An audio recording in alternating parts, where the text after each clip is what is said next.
Un rápido descargo de responsabilidad.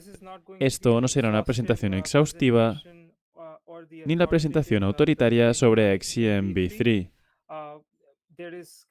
La información disponible es escasa, así que hicimos nuestro mejor esfuerzo y esperamos que aprendáis algo. Para recapitular, XCM es un formato de Cross Consensus Message Passing. Como ya sabréis, y un formato de mensaje no puede ser transportado de un lugar a otro sin un protocolo. Por lo tanto, tenemos XCMP, que es la capa de transporte de mensajes, que transfiere los bytes de XCM desde una ubicación de origen hasta un destino. Eso es el protocolo de mensaje XCMP. A continuación, tenemos HRMP. HRMP significa Horizontally Relay Routed Message Passing. Es una versión ligera de XCMP en el sentido que intenta imitar el comportamiento de XCMP, pero lo hace utilizando algo que no es tan eficiente como podría serlo. Así que no utiliza el paso de mensajes directamente de peer-to-peer, sino que utiliza algo llamado UMP, Upward Message Passing, y DMP, Downward Message Passing. Los mensajes son almacenados y enviados a través de la relay chain. VMP básicamente engloba ambos términos. VMP es como término general para UMP y DMP. Y hay dos nuevos términos en el contexto de XCM v3, que fue confeccionado por Gavin mismo. GPMP, que significa Grandpa Protocol Message Passing. ¿Y qué es esto? Es un protocolo de transferencia para el paso de mensajes entre cadenas independientes de substrate y una relay chain como Polkadot o Tokusama, o tal vez algunas de las parachains que están conectadas a una relay chain. Entonces tenemos GPMP y finalmente SCMP, lo cual podría significar tanto Substrate Chain Message Passing como Smart Contract Message Passing. Básicamente los mensajes van desde un smart contract hacia un substrate chain a través de un bridge. Ahora pasamos a una descripción bastante general de XCM v3. Como probablemente ya sabréis, XCM es una versión de formato de mensajería. Se va actualizando constantemente y mientras hablamos se están realizando trabajos. En este momento, la versión 2 de XCM está activa en Polkadot y Kusama, y se tiene programado el lanzamiento de XCM v3 en la próxima actualización importante. Entonces, ¿qué trae XCM v3? Trae tres características clave, o más bien, habilita tres características clave. La primera es una mayor programabilidad. ¿Qué quiero decir con una mayor programabilidad? Como probablemente sabéis, XCM es una especie de lenguaje de programación. XCM v3 quiere mejorar eso añadiendo nuevas instrucciones y características. Así que podemos tener algo llamado expectations y branching. ¿Qué son las expectations y el branching? Al igual que un lenguaje de programación, tienes if-else, esta circunstancia y esta acción, aquella circunstancia y esa acción. De manera similar, la cadena de destino puede responder a diversas circunstancias basadas en el nuevo formato de mensaje. Finalmente, también tenemos introspection y safe dispatches. Por lo tanto, la programabilidad os permite mirar en la cadena de destino y confirmar si, durante la construcción del mensaje con la palette y lo que llamáis las versiones del formato de mensaje son correctas o no. Esto os permite evitar comportamientos indefinidos en cierto sentido. Y por último, Asset Exchanges. XCM v3 permite intercambios de activos, especialmente activos no fungibles. Eso es para las características de programabilidad. Luego viene la multi-chain decomposition. La idea detrás de la multi-chain decomposition es que habrá system chains. Y las system chains, así como tenéis palettes como por ejemplo las governance palettes, assets palettes, etc., todas ellas están especializadas en su propio camino. Esa funcionalidad será abstraída en parachains y XCM v3 actuará como una capa de interfaz entre estas system chains. Eso es la multi-chain decomposition. Y finalmente llegamos a bridging. Así que, ¿qué es el bridging? El bridging es algo que permitirá que los mensajes de XCM sean transportados a diferentes sistemas de consenso a través de bridges. Por lo tanto, esto podría ser una serie de bridges, no solo uno, sino varios bridges. Así que esas fueron las principales características de XCM v3. Ahora pasemos a la siguiente diapositiva y veremos el diagrama. Esta es básicamente la arquitectura de cómo todo encaja en su lugar. Así que tenemos XCM v3, XCM P y los diversos protocolos de transporte que se ejecutarán en parachains, smart contracts y solo chains también.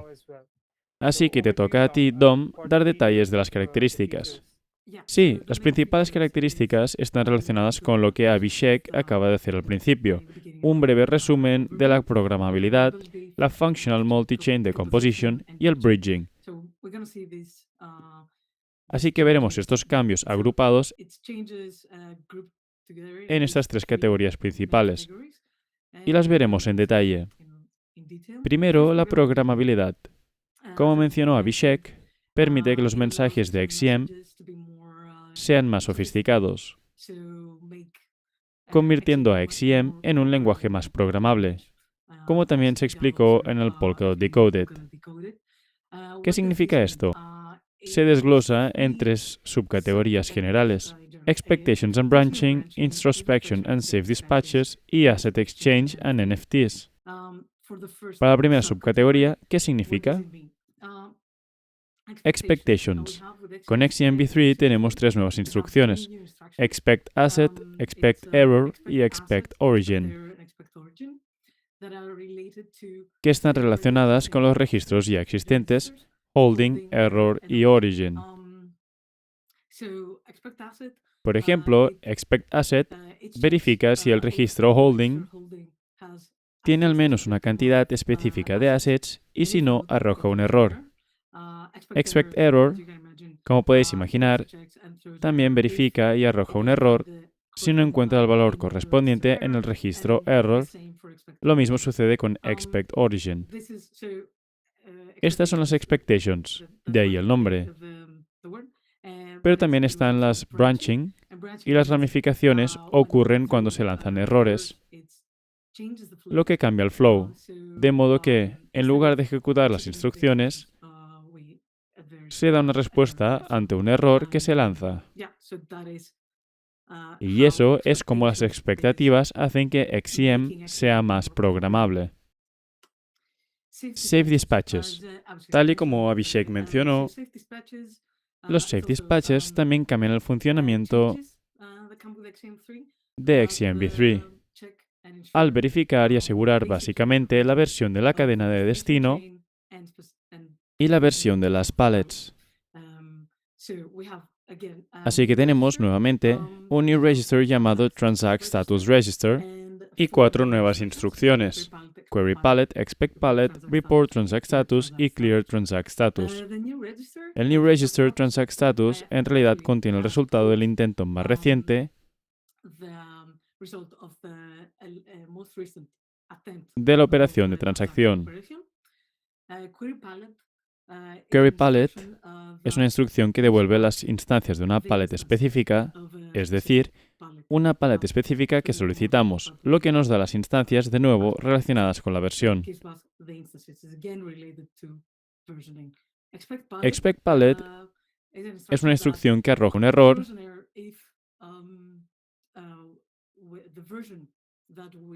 si la versión que esperamos no es la misma que la que recibimos.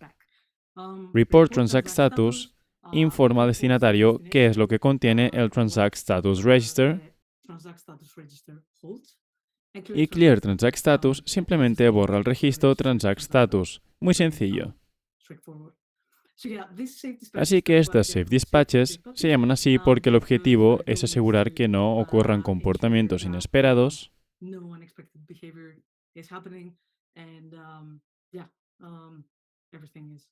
y garantizar que todo sea como se espera, o al menos lo más seguro y confiable posible.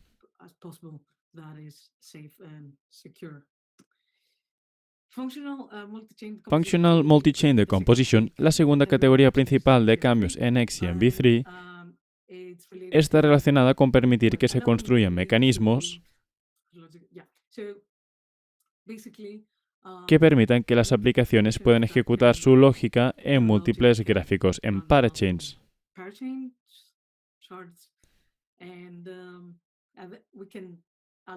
Esto se logra mediante 3 subcategorías de cambios, que son Remote Locking, Context ID for Tracking Messages y Queries y Asset Name Spacing. En detalle explicaré las dos primeras para comprender cómo se puede realizar esto. Remote Locking.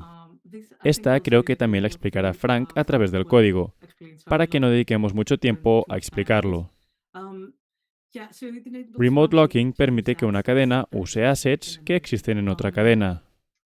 Lo más interesante son las 4 nuevas instrucciones que tenemos con XCMv3.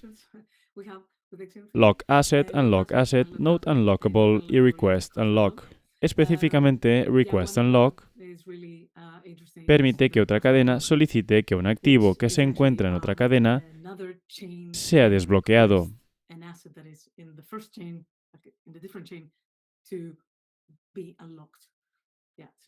Encuentro eso bastante interesante. Esto es posible con XCMv3. La segunda subcategoría es Topic and Context. ¿Qué es esto? ¿Ayuda a rastrear los mensajes de XCMv3? Sí. ¿Es el ID de un mensaje de XCMv3? No. También fue indicado por Gavin en una pila de intercambio de Substrate. Podría ser creado como uno. ¿Cómo? Para esto tenemos un new register llamado topic, que puede configurarse con cualquier valor. Y para ello, como podemos configurarlo en cualquier valor, podemos usarlo como un ID y podemos utilizarlo como un ID en sí mismo. Pero también, al combinarlo con Origin, podemos crear un identificador único que es en realidad un ID real.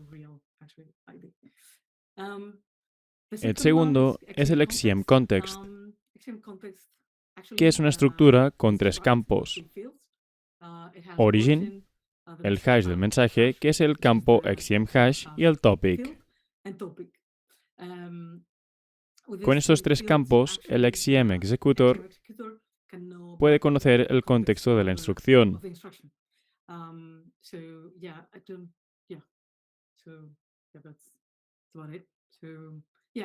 Básicamente, con topic y context, estos nuevos cambios, podemos tener una aplicación y que se extienda en diferentes gráficos, ya que podemos rastrear y obtener información de lo que va el mensaje de XCM gracias al contexto de XCM. Bridging, la tercera categoría principal de cambios y la más emocionante, es permitir que XCMv3 funcione a través de bridges. En esta categoría tenemos cambios relacionados con los llamados Universal Location, Message Exporting, Two-Stage Send and Export y Logical Origins. Mencionaré los 3 primeros con un poco más de detalle. La Universal Location, tal y como lo entendí del PR de Gap de XCMv3 en la charla de Polkadot Decoded,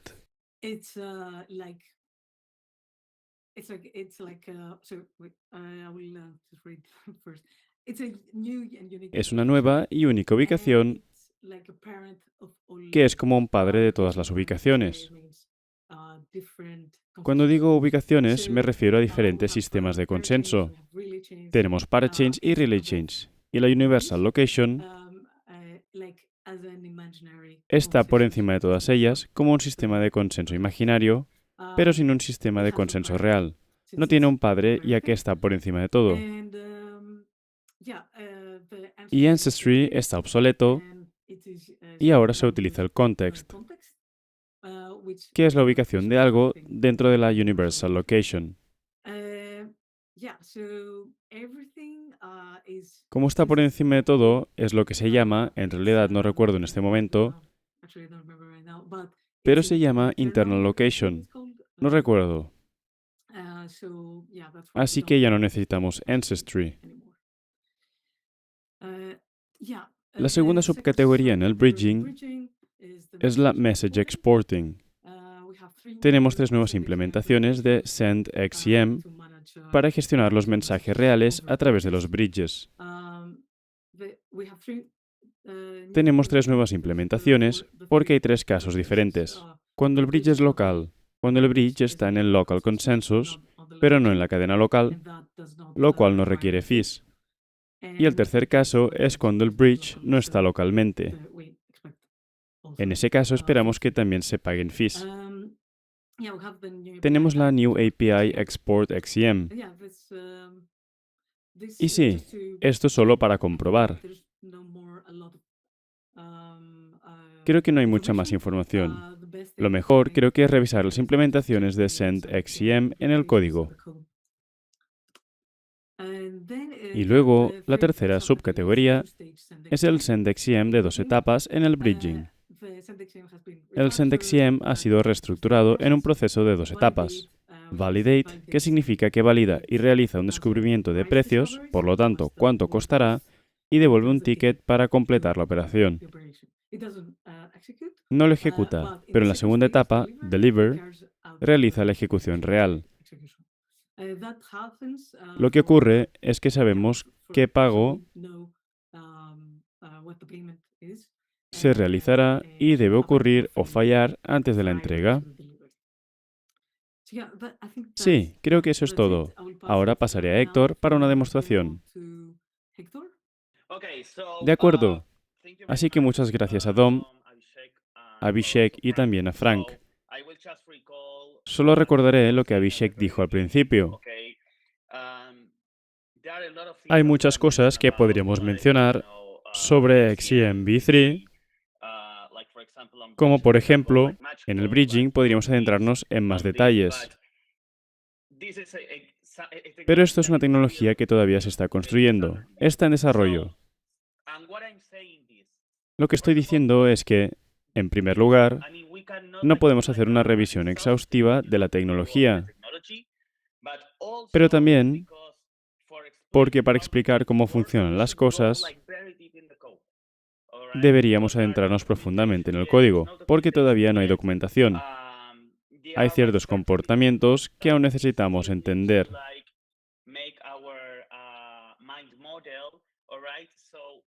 La forma en que, por ejemplo, aprendimos cómo funcionan las transferencias de NFT en XCM v3, pues simplemente leyendo el código detalladamente. Y eso es lo que vamos a hacer un poco aquí, porque esto también nos ayudará a entender cómo funciona. Entonces, cuando necesitéis usarlo, entenderéis cómo funciona. Este es quizás un pequeño contra que tiene XCM como tecnología, y es que obliga a los desarrolladores que usan esta tecnología a realmente comprender cómo funcionan las cosas tras el telón. Así que dicho esto, lo que vamos a hacer es básicamente lo que presenté en Sub-Zero. Para aclararlo, simplemente renombré la parachain para que coincida con el código. Así que básicamente lo que vamos a hacer es Reserve Base Transfer, un NFT minteado en StateMine a la parachain base. Ahora me pondré un poco más específico y comenzaré a hablar sobre el código. Pero antes, solo un pequeño resumen sobre lo que es la Reserve Base Transfer. Y en el contexto de los NFTs, básicamente lo que estamos haciendo en StateMine es bloquear el NFT en la cuenta soberana de la parachain base en este caso, y creamos una representación, un NFT derivado, en la cadena de destino. Así es como funciona en general la transferencia cross-chain en la industria de blockchain. Cuando decís algo sobre una transacción cross-chain, en términos generales, lo que hace es bloquear el activo en la cadena de origen y mintear una representación derivada o una representación gráfica del activo en la cadena de destino. En términos de XCM, esto se llama Reserved Base Transfer. Esto significa que en la reserva bloqueamos el activo y creamos una representación de la versión derivada en la cadena de destino. Y eso es básicamente lo que vamos a hacer con este NFT. Ahora sí, hablaremos más sobre el código en detalle. Sabemos que para mintear NFTs o tokens no fungibles, lo que usamos principalmente en nuestro ecosistema es la palette Unix. Esta palette es muy conocida porque, por ejemplo, en StateMine se usa para crear nuestros NFTs. Básicamente, tenéis una colección y dentro de la colección tenéis diferentes NFTs. En la terminología de la palette Unix, ese Collection ID contiene Items IDs, que son los NFTs que vamos a utilizar en este caso. Entonces, si vais, por ejemplo, a StateMine y leéis la configuración sobre cómo esta palette está configurada en el runtime, veréis que el Collection ID y el Item ID son primitivos de Rust como U32. Así que si prestáis atención aquí, esto muestra qué tan poderoso Substrate es. Podéis cambiar el type que proporcionáis al Collection ID y al Item ID. Y en este caso estamos proporcionando una multilocation a la Collection ID y estamos proporcionando una set instance al Item ID. Y estos dos types que estamos proporcionando son types de datos primitivos de XCM que se utilizarán en el palette Unix. Con este cambio de configuración, cuando tengamos la colección en este destino, no estará apuntando a una colección que exista localmente en la cadena. Existirá una representación de almacenamiento en la cadena de destino, pero esa colección apuntará a través de la multilocation de XCM hacia el origin. Este es un cambio muy importante en la configuración de esta palette. Luego, el propio NFT, que es el Item ID, se configurará utilizando la Asset Instance. Esta Asset Instance es básicamente como XCM, a través del Asset Transactor, administra el NFT. Así que en lugar de utilizar un U32, el ID será, no sé, 3. El Item ID aún será 3, pero en términos del Asset Instance, no como U32. Es un XCM type que estamos proporcionando aquí. Y finalmente, algo muy importante es que establecemos el Create Origin Type, donde definimos quién está autorizado para crear estos NFTs y colecciones. Establecemos el Foreign Creator Type, que es un tipo que restringe la creación de colecciones y NFTs solo a nivel local. Esto significa que no puedo ir directamente a la cadena de destino y crear las colecciones por mi cuenta, al menos no en esta palette. ¿Y cómo está configurado la palette Unix en esta instancia? Es por eso que lo llamamos un Foreign Unique. Estos son solo instancias de NFT que se crean a partir de un mensaje de XCM. Esto ocurre gracias al Foreign Creator Type, que pasamos al Create Origin. Si leemos un poco el código o el código de ejemplo que hemos implementado en Trappist o en la parachain base, veremos que definimos los Foreign Creators implementando el atributo ensure origin with arg. Básicamente definimos estos dos types, el try origin y el successful origin. Y aquí estamos diciendo que, para permitir la creación de estos items en la configuración de Foreign Unix, primero debéis pasar por este código. En resumen, estamos diciendo que debe ser un mensaje de XCM. Y esto es lo que está sucediendo en el código de Ensure XCM Everything. Básicamente lo que hace este código es restringir que las instancias que se crean en esta palette solo están permitidas si provienen de un mensaje de XCM. Esto es algo importante.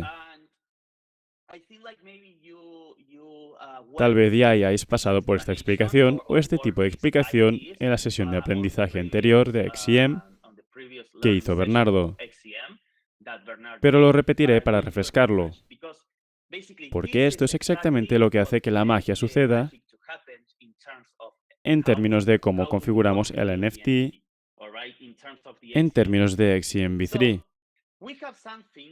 Cuando configuramos XCM en nuestra parachain, configuramos el XCM Executor. Y el XCM Executor contiene, específicamente para los activos, lo que se llama Asset Transactors. No sé si tuvisteis la oportunidad, pero hubo un interesante debate en el canal de Substrate sobre lo que es ahora el All Element Server.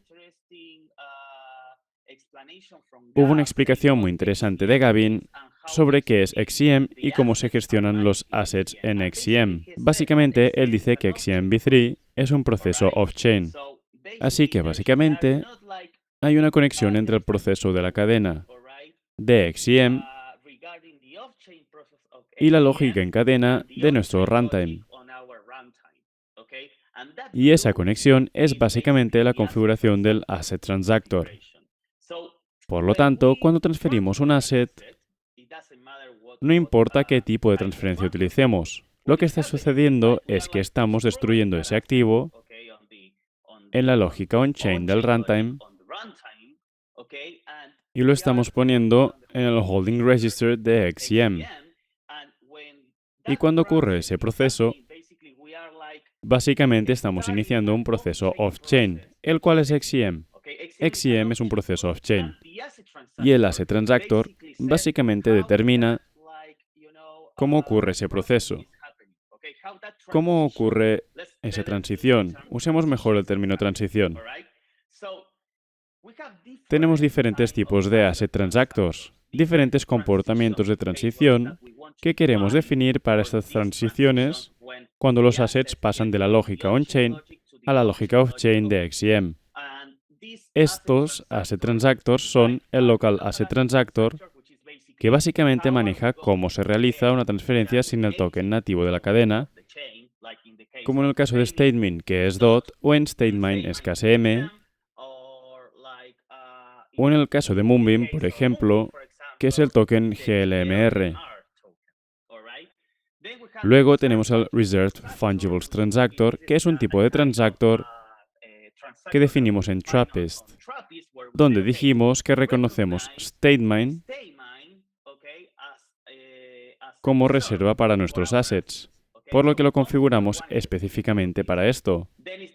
Luego está el Local Fungible Transactor, que es cómo interactuamos con activos que se definen en nuestro entorno local, en nuestra cadena local, desde la Assets Palette.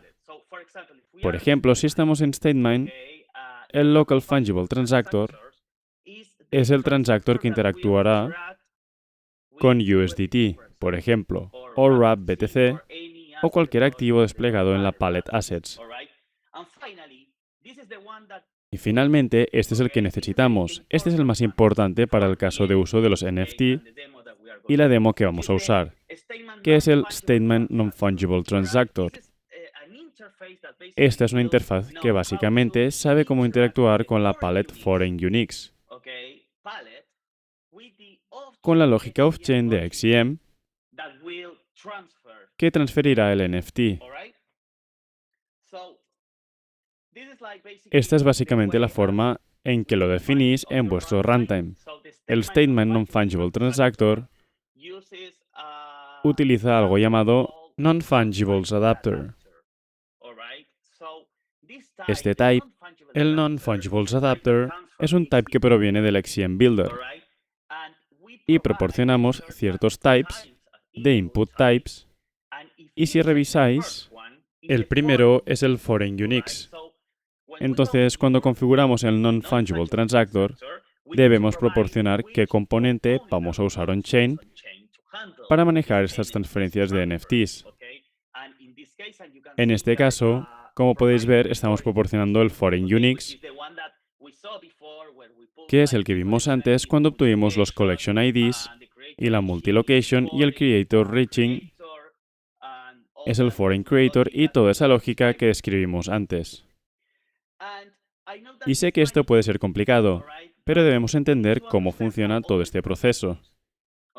Y necesitamos ir al código del constructor para entender qué está sucediendo cuando enviamos un NFT. Entonces, esa estructura non-fungibles adapter implementa el transact asset. Y la razón por la que puse este código es para que podáis ver cuáles son los types que se están proporcionando. La asset instance que se proporciona aquí, el type de assets que se proporciona aquí, debe cumplir con los requisitos de mutate o de transfer. Y todos estos tipos están incluidos en la palette Unix. La palette Unix cumple con estos requisitos en términos de los Rust types que se esperan en este type. Así que si revisáis los métodos que hay dentro de este non-fungible adapter, veréis que hay un patrón común, el cual es que cuando llamo a la instrucción de deposit asset, lo que sucede es que llamo a otro extract, que es el non-fungibles mutate adapter, y estoy llamando a deposit asset. Podríamos decir que el non-fungibles adapter es un intermediario para el non-fungibles mutate adapter, que es el que realiza la concordancia y ejecuta la lógica on-chain. Este es el pegamento en otros términos. Lo mismo ocurre con la withdraw asset. Básicamente, el non-fungibles mutate adapter entra en escena y llama a la instrucción de withdraw asset. Para entender qué está sucediendo, creo que deberíamos revisar el código para el mutate adapter. Entonces, si revisamos cuáles son los tipos que se requieren para este non-fungibles mutate adapter, nuevamente solicita assets, un matcher, un account ID converter. Todo esto proviene del archivo de configuración XCM que proporcionamos, así que si comprobáis la ruta, entenderéis qué clases de types se requieren aquí. Bien, lo que quiero mostrar en toda esta jerarquía de arriba hacia abajo que estoy describiendo aquí es porque quiero mostrar algo muy específico. Por ejemplo, cuando hacemos un withdraw asset en la reserva, lo que está sucediendo es que el activo se está quemando. Y no sé si podéis verlo aquí. Una vez que identificamos quién está haciendo esto y si está permitido o no, como por ejemplo, si intentáis enviar assets y revisáis los logs y veis que la conversión de account ID falla, este tipo de error aparece mucho en los logs, proviene de esta parte. Y todo este código que estoy mostrando ahora es del XCM Builder. El XCM Builder es el pegamento que sabe cómo interactuar, cómo usar el Asset Transactor Configurator para interactuar básicamente con la lógica on-chain, que en este caso será la palette Unix que proporcionamos. Entonces, lo que quiero mostrar en toda esta jerarquía, de arriba hacia abajo, es que cuando hago un withdraw asset, estoy quemando el activo, y esto está sucediendo en assets burn. Entonces, debo proporcionar una implementación que contenga un método de quemado. En este caso, assets.burn es el burn method de la palette Unix. Entonces, esto va a destruir el NFT. Lo mismo ocurre con el deposit assets. Está llamando al mint into. Y veréis esto en los logs cuando ejecutemos la transferencia del NFT desde StateMine a la parachain base. Eso fue todo el código relacionado. Ahora realizaré una demostración de cómo transferimos el NFT y revisaremos los eventos para comprenderlo según la explicación que hice. Así pues, estoy en StateMine y en este caso tengo la instancia de Unix. No es una foreign Unix. En StateMine tengo la instancia Unix adecuada y tengo la collection ID 1 con el item ID 77. Básicamente, nuestro NFT contiene el item ID 77. Estoy demostrando que el asset existe en StateMine. Lo primero que necesitamos hacer es crear la colección. Pero os dije que no es posible crear localmente la colección. Entonces, en este caso, con la sudo palette en esta parachain, forzaré la creación de la colección. Si me preguntáis cuál sería el mejor enfoque para crear esta foreign collection, sería ejecutar una transacción adecuada desde StateMine. Por ejemplo, podríamos establecer, no sé, que el propietario de la colección sea, por ejemplo, la sovereign account en StateMine o en la parachain base. No sé, o cualquier cosa que necesitemos. Para simplificar y no complicar más de lo necesario, simplemente forzaré la creación de la colección con la sudo palette.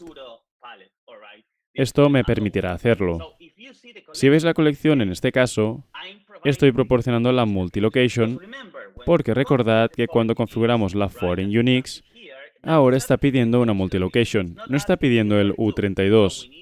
Entonces necesitamos proporcionar una multilocation, que en este caso es la parachain 1000. Iré aquí, es la parachain 1000, que es StateMine, y el índice general 1, que es el collection ID 1, y el dueño, en este caso, será Alice. Entonces lo ejecutamos. Así que tenemos la foreign collection creada en el evento en la parachain base. Y ahora vamos a StateMine y lo que haremos es transferir el NFT mediante una Reserve-Based Transfer. Usaremos este extrinsic, que es la Limited Transfer Asset que ya conocemos, porque este extrinsic ya existe en XEMB2 y la usamos para transferir assets. Básicamente, aquí estamos viendo en la parachain de destino que lo enviaremos a la parachain 3000, que es la parachain base. El beneficiario, esto no es nuevo, es decir, lo estamos refiriendo a una cuenta de Bob utilizando el formato de Account ID 32. Esto es importante. Así que en esta parte, la version multi-asset es una array y vamos a escribir dos tipos de arrays. El primero es un fungible type, que en este caso es como una stablecoin. Digamos, es un asset ID 1. Y la razón por la que proporcionamos este token fungible al principio es para pagar las fees con un asset, no con un token nativo. Ese es el proceso que viene de otra explicación. O no sé si lo hicisteis en la presentación anterior. Pero podéis pagar las fees de un mensaje XCM con un asset que no es el token nativo. En el caso de StateMine, podéis pagarlo con USDT. Por lo tanto, esto es equivalente al punto aquí. Y el segundo asset que proporcionamos en esta array es el NFT. Así que proporcionamos en el General Index 1, el cual es el Collection ID 1 que existe en este caso en la palette Unix de StateMine. Y en el Fungibility Type estamos viendo un Non-Fungible. Esto básicamente llamará al Non-Fungible Adapter que revisamos antes.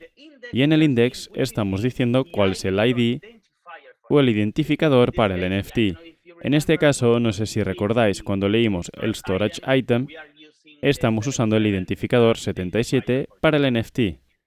Así que vamos a ejecutar eso. Lo bueno del vídeo es que puedo avanzar. Bien. Así que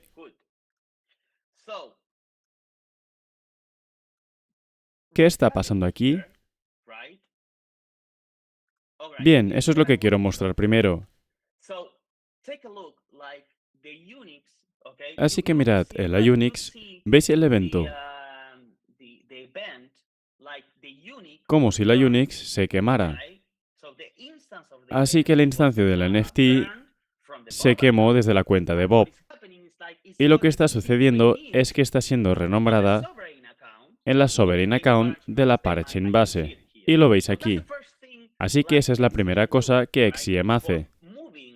Para mover al NFT o bloquear el NFT en la Reserve Chain, lo que sucede es que lo quema y luego lo mintea en la Sovereign Account. Y esto sucedió gracias al XCM Builder, con el Non-Fungibles Adapter y el Mutate Adapter que mostré antes.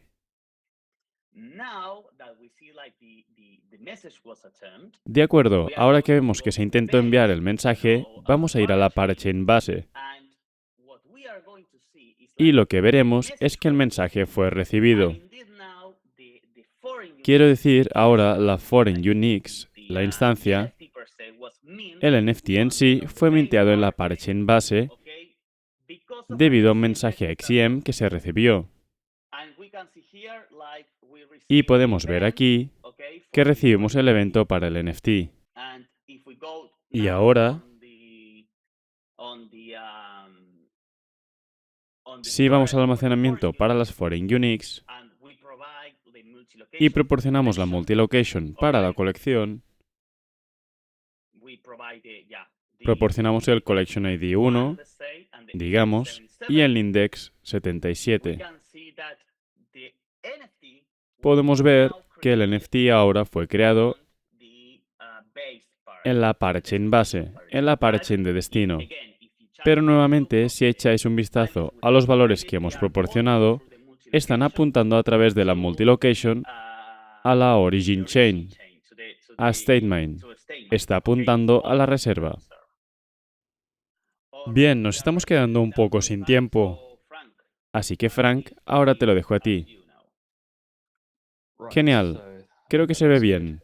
En primer lugar, solo para resaltar lo que estamos viendo, todo esto está basado en la rama de Gab dentro del repositorio de Polkadot. Si estáis interesados, es Gab-XCM v3. Y como podéis ver, todavía se está trabajando. Cada vez que vuelvo a cargar esto, hay más cambios para sincronizar. Así que todavía está en proceso de desarrollo. Lo primero que quiero mirar rápidamente son las diferencias en la versión. Esta es la diferencia entre la actual versión Master y la V3. Y podéis ver que se eliminaron las versiones V0 y V1. Se introdujo V3 recientemente mientras vamos de V2 para V3. Y curiosamente hay un nuevo módulo o espacio de nombres llamado LTS, que presumiblemente es algo como Long Term Support o servicio a largo plazo. Luego, el siguiente elemento que quiero destacar es algo que Héctor resaltó, lo cual encontré muy útil para entender todo esto. Y es algo llamado XCM Simulator. En realidad, es una especie de testing framework de manera similar a cómo escribís vuestras simulaciones y tests cuando estáis creando una palette. Podéis hacer lo mismo usando este XCM Simulator. Como podéis ver aquí, solo tengo un type ls para enlazarlo, pero la idea esencialmente es que defináis vuestra red utilizando esta macro. Así que componemos una relay chain y dos parachains con IDs 1 y 2. Luego podemos definir la relay chain que tiene un runtime y un XCM configuration.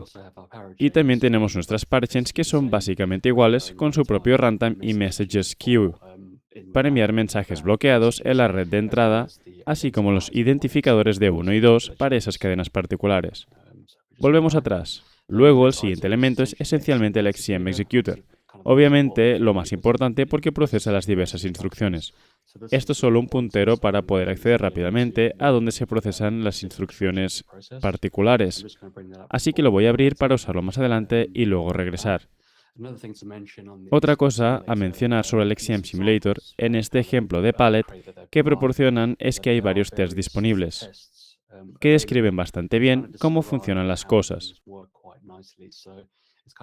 Encontré que es una forma interesante de ver qué parachains están enviando mensajes a diferentes cadenas y cómo funciona todo. Así que, por simple interés, ejecutemos rápidamente todos estos tests. Veréis que efectivamente cada test tiene outputs detallados lo cual es útil para depurar. Y si buscamos dentro de eso la palabra process, veremos estas instrucciones de proceso. Por lo tanto, es una forma sencilla y fácil de visualizar al ejecutarlo y ver cuál es el impacto real, así como los diferentes aspectos de los componentes que se pasan, porque las diferentes instrucciones se serializan allí para que las reviséis. Y también podéis ver en el executor que la XCM Process Instruction es donde todo se relaciona. Así que eso es solo para marcarlo todo y hacer que sea un poco más fácil de demostrar y seguir. Entonces, las dos secciones principales en las que me enfocaré son la Programmability, brevemente, y luego el Remote Locking, que es un poco más complicado.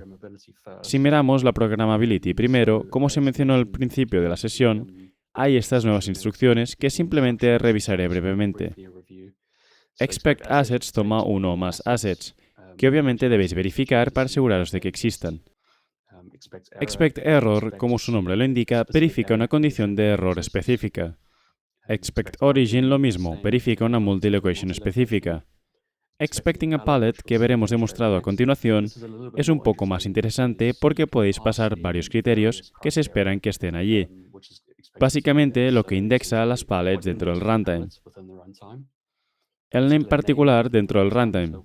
Cuando usáis construct runtime, típicamente le dais un nombre y ese es el name aquí.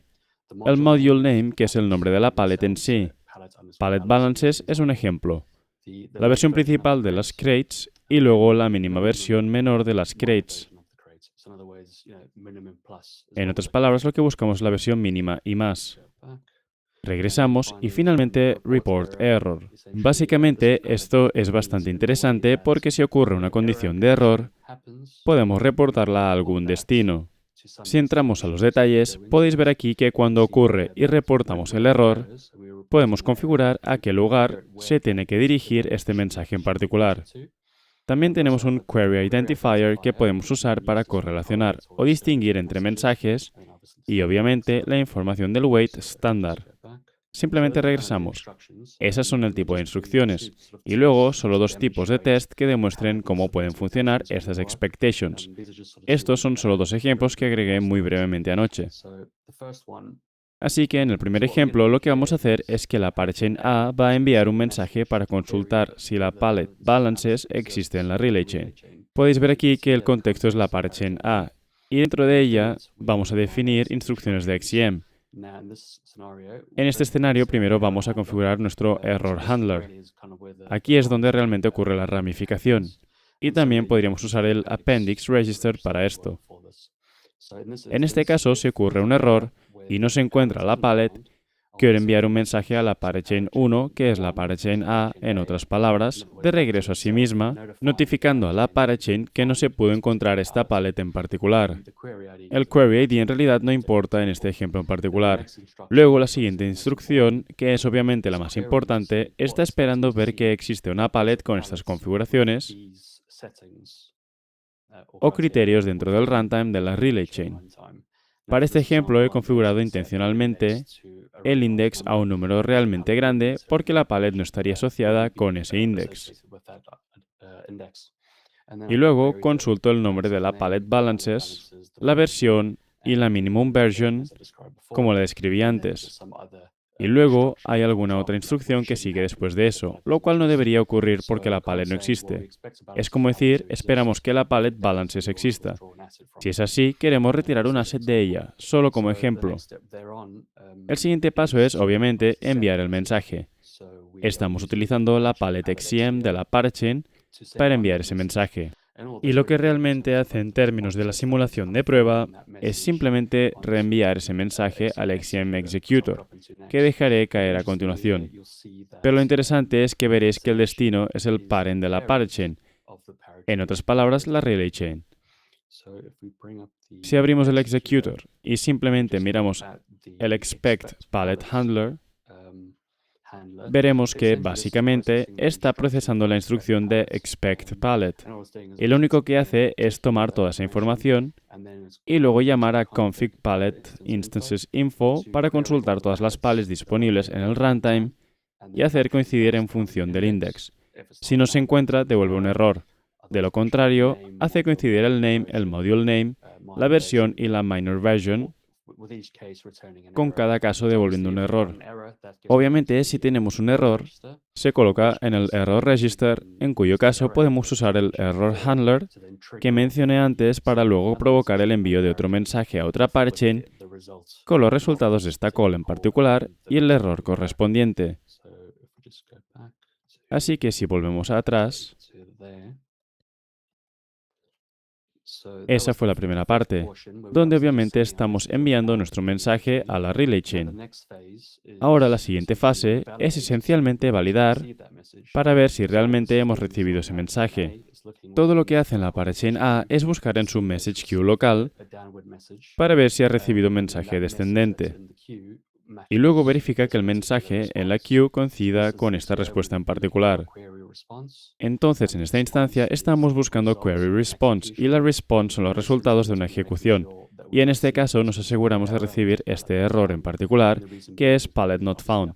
Y la razón es porque obviamente pase ese valor grande más arriba. Otra cosa interesante es que tenemos este nuevo concepto de querier, y básicamente es la persona que provocó o inició todo este proceso. En otras palabras, el iniciador original.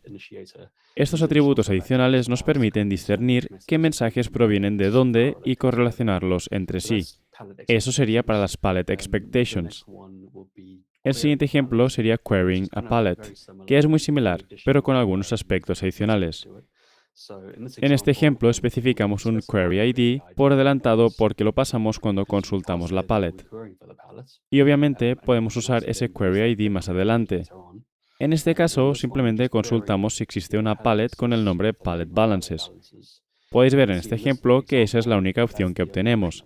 No obtenemos ninguna de las opciones adicionales de versionado de los paquetes que están disponibles para nosotros. Pero lo más importante es que cuando consultamos las pallets debemos especificar a dónde queremos que vaya la respuesta. Y en este ejemplo decidimos hacer algo más emocionante. Vamos a entregar esto a la parachain B o parachain 2 pasando el query ID. Y luego sucede lo mismo. Obviamente eso lo llevamos a las instrucciones XCM, lo cual omitiré. Permitidme entrar en eso muy rápidamente. Es algo muy similar, pero podéis ver que solo está llamando a las pallets, filtrándolas según el module name, devolviendo la información de la pallet en un vector. Y una vez que tiene esa información, construye el mensaje query response con toda la información que le pasamos y finalmente envía esa respuesta a la cadena de destino.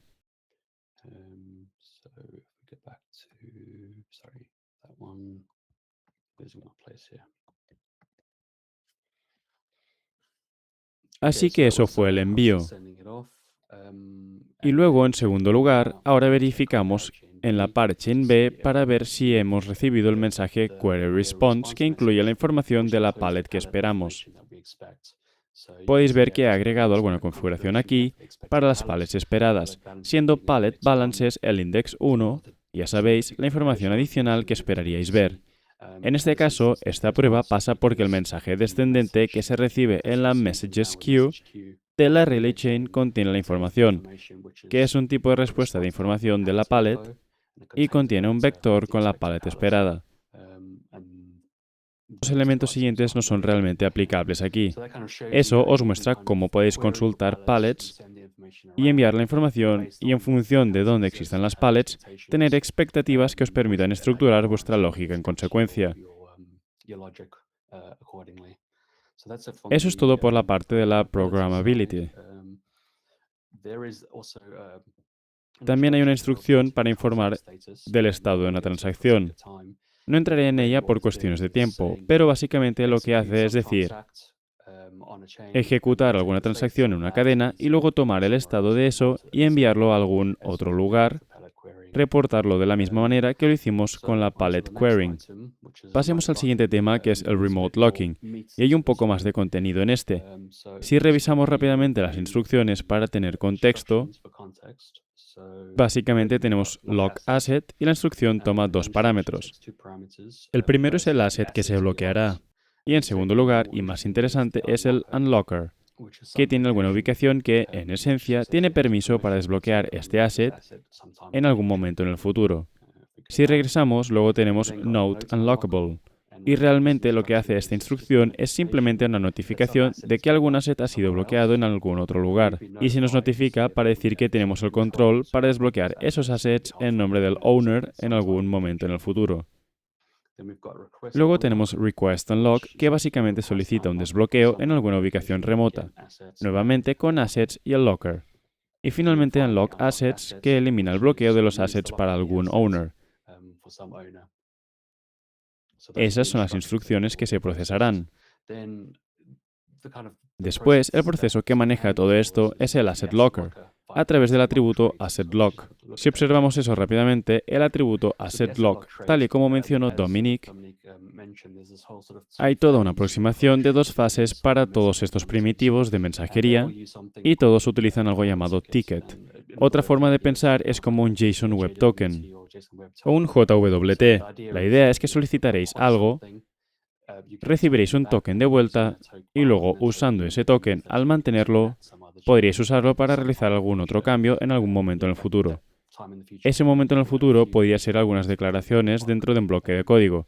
Solo como ejemplo, profundizando un poco en estos atributos, tenemos PrepareLock, que esencialmente realizará algunas comprobaciones antes de que realmente obtengamos el bloqueo y luego devolverá un lock ticket, que nos permitirá luego llamar y actuar sobre el ticket cuando realmente estemos listos para llevar a cabo el bloqueo. Y luego una función similar está disponible para el desbloqueo, donde primero nos preparamos para desbloquearlo.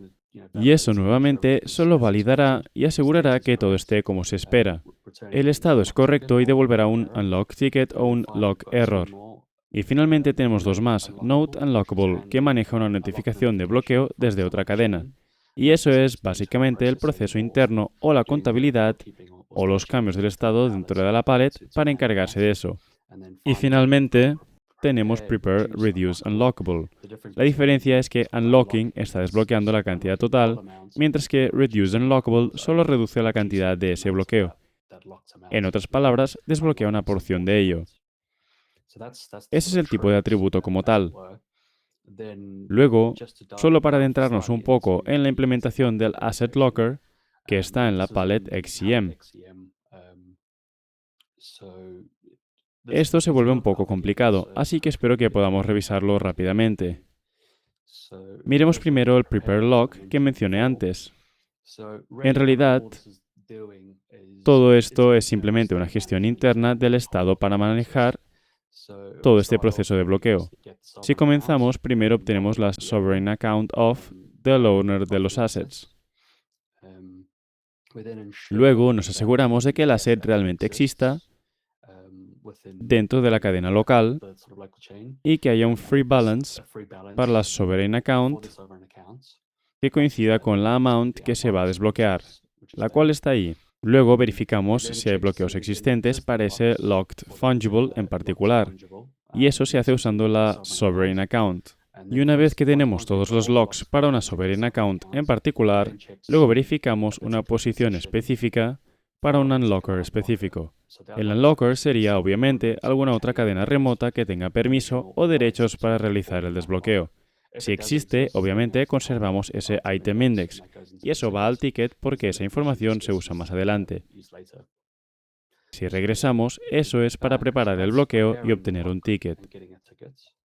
La siguiente etapa es, obviamente, llevar a cabo el lock, y en la siguiente veréis por qué tenemos el prepare.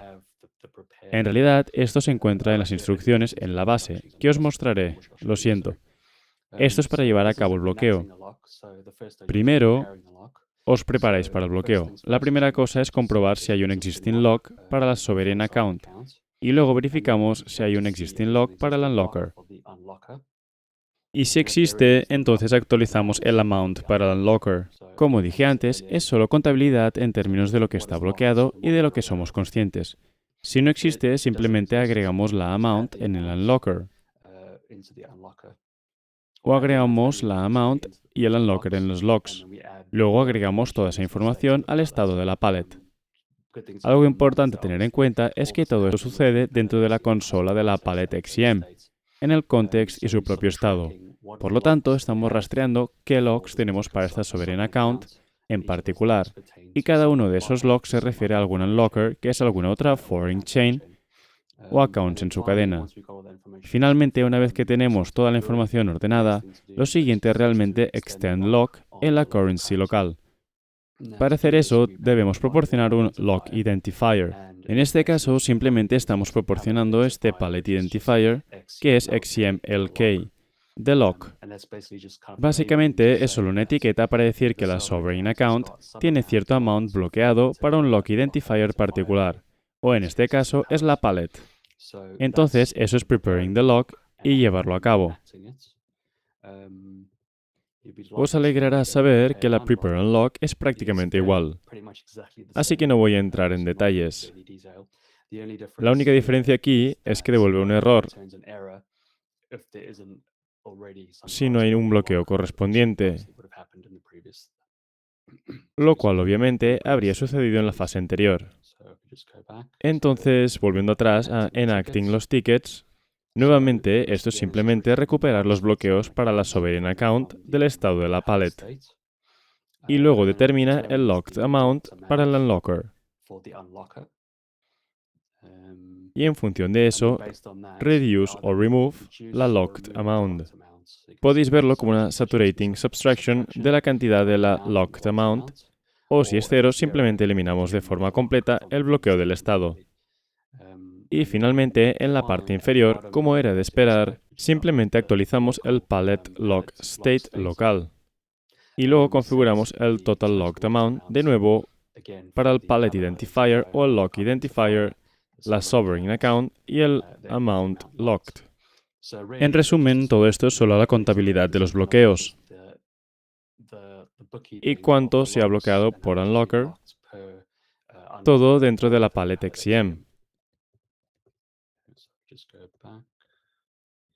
Luego, las últimas dos partes, que son un poco más sencillas. Note Unlockable simplemente se encarga de una notificación desde fuera para decir que cierta cantidad ha sido bloqueada y que somos responsables de desbloquearla. Así que, de nuevo, solo tomaremos esa información y, en primer lugar, comprobaremos si el Remote Locker y el Asset coinciden con nuestra lista de Trusted Lockers, porque no queremos aceptar bloqueos de cualquier lugar. Curiosamente, también se puede observar aquí que para el non-fungible devuelve un error unimplemented. Así que si esto es un to-do todavía, o posiblemente para una versión futura, está por verse. Un pequeño cambio aquí es que deshacemos ligeramente la multilocation al remover el Network ID. Y esto es más para poder almacenar el estado de manera adecuada y que sea fácil determinar a quién pertenece el lock. Y finalmente, creamos un registro de los Remote Locked Asset y simplemente usamos la account, la sovereign account, el locker, el owner y luego un identificador de assets versionado. Y todo eso forma una tupla, que forma la key. Por lo tanto, esto está creando un Remote Locked Fungible Record. Y nuevamente, esto es simplemente llevar un seguimiento de algunas cantidades de tokens o assets que han sido bloqueados en otro lugar y que necesitamos tener en cuenta internamente en nuestra parachain para saber que tenemos acceso para desbloquearlo. Y es por eso que tenemos este estado de Remote Locked Fungibles. Finalmente, la última parte de esto, que pensé que era bastante interesante, es que verificamos si existe algún estado existente.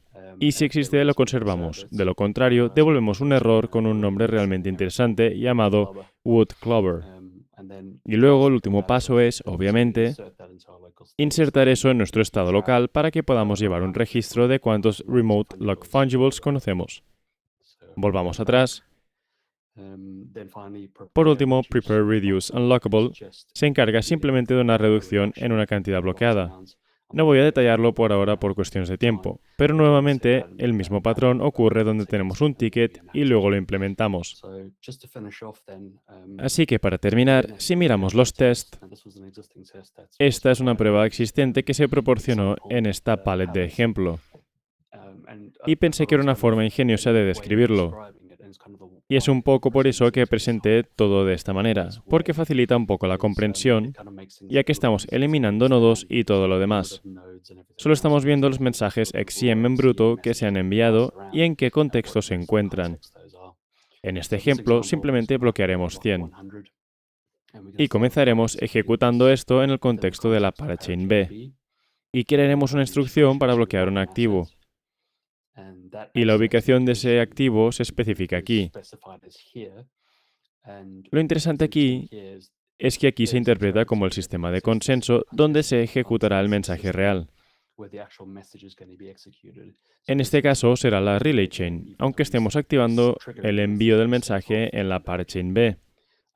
Obviamente tenemos nuestros locked amount y luego especificamos nuestro unlocker como la parachain 1 o parachain A. Esto se ejecutará mediante la palette XCM. Y nuevamente se llamará a sendXCM. Así que si miramos el XCM executor, ejecutará esta instrucción de lock asset, que podemos ir aquí y luego ir a remote locking. Veréis que está aquí la instrucción. Este es el handler de la instrucción lock asset que toma un asset y un unlocker y realiza algunas cosas interesantes. En primer lugar, toma la información proporcionada y trata de anclarla de nuevo. Si saltamos a eso, Veréis que toma este multi-asset y multi-location y utiliza el concepto de esta Universal Location que está definida en la config para anclar los assets y las multi-locations de manera adecuada. Así que toma algunos assets remotos a través de algunas multi-locations y los mapea en alguna forma que podamos entender para su ejecución de forma local. Luego obtenemos nuestro lock ticket usando el asset locker, como se describió anteriormente, un poco más de reanchored allí. Luego creamos un mensaje con la instrucción node unlockable. Ahora, esto es lo que intenté mencionar antes, es que ahora tenemos casi dos procesos diferentes que se ejecutan casi en paralelo, que dependen en cierta medida uno del otro. Pero esa es la razón principal por la que tenemos este patrón de tickets, para poder iniciar un proceso con cierta información, validarlo, y una vez que tenemos esa información, podemos pasar parte de esa información a otro proceso. Y una vez que ese proceso está validado, podemos implementar la primera parte del primer proceso, ponerlo en marcha y finalmente terminar enviando, poniendo en práctica el ticket del segundo subproceso. Así que, como dije, creamos el mensaje con node unlockable, que será enviado a la parachain, que será el unlocker. Entonces, simplemente crea el mensaje allí, valida el envío y al hacerlo obtiene un ticket y un price para las fees. Luego toma las fees para enviar efectivamente este mensaje a la parachain remota para notificarles. Y una vez que todo se ha validado correctamente y estamos satisfechos, podemos implementar nuestro lock ticket original, que bloquea realmente los assets localmente utilizando el asset locker. Y una vez que eso se logra con éxito, entonces podemos entregar realmente el mensaje node unlockable mediante el XCM sender. Espero que esto tenga sentido en cuanto a por qué las cosas están estructuradas de la manera en que están. Así que volvamos. Bueno, eso es esencialmente cómo hemos creado la instrucción de lock en la parachain B. La hemos enviado a la relay chain para su ejecución. La relay chain obviamente recibirá esa información, bloqueará los assets, luego enviará un mensaje a donde sea que hayamos configurado para notificar que algunos assets han sido bloqueados. Y como se mencionó en este caso con la parachain A. Esa es la primera fase. La siguiente fase es bastante sencilla, es simplemente comprobar en la relay chain utilizando la palette balances, si tenemos un log para las child accounts correspondientes de la parachain 2 o la parachain B. Y luego compararemos ese log con lo que esperamos que sea un log por el XCM log identifier de la palette XCM para un locked amount particular. Y las razones son menos importantes. Y finalmente, para concluir, solo necesitamos comprobar que la parachain A ha recibido realmente un mensaje que indica que ha sido notificada de que tiene permiso para desbloquear algunos assets en una cadena remota. Así que todo esto realmente es simplemente que la parachain A verifica la message queue nuevamente para un mensaje o una instrucción en particular que es not unlockable.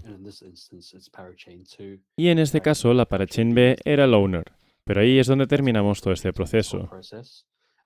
Y finalmente que los assets están en la parent chain o la relay chain para la locked amount al principio. Así que eso concluye el recorrido del código. Espero que haya sido lo suficientemente claro. Sí, creo que podemos dejarlo aquí. Gracias, Frank. Fue increíble.